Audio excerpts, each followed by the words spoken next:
বিশ্বনবীর স্মৃতিবিজড়িত শহর এই সৌদি আরবের মদিনা। আর আমি যে অংশটিতে আছি এটি হচ্ছে জান্নাতুল বাকি।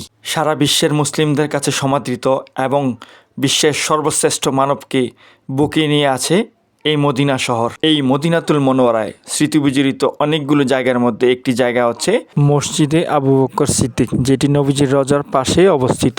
মহিমান্বিত এই জায়গাটি মসজিদে নববীর দক্ষিণ পশ্চিম দিকে অবস্থিত এবং মুসলিম জাতির কাছে ঐতিহাসিকভাবে পরিচিত একটি মসজিদ।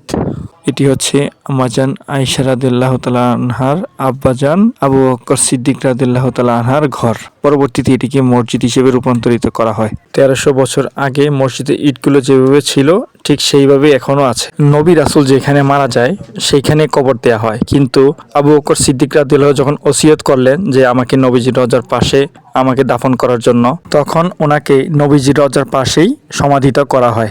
আজকে পবিত্র জুম্মার দিন নামাজ শেষে এই আবু বকর সিদ্দিক রাদিয়াল্লাহু তাআলা আনহু মসজিদে এসে 2 রাকাত নামাজ পড়লাম।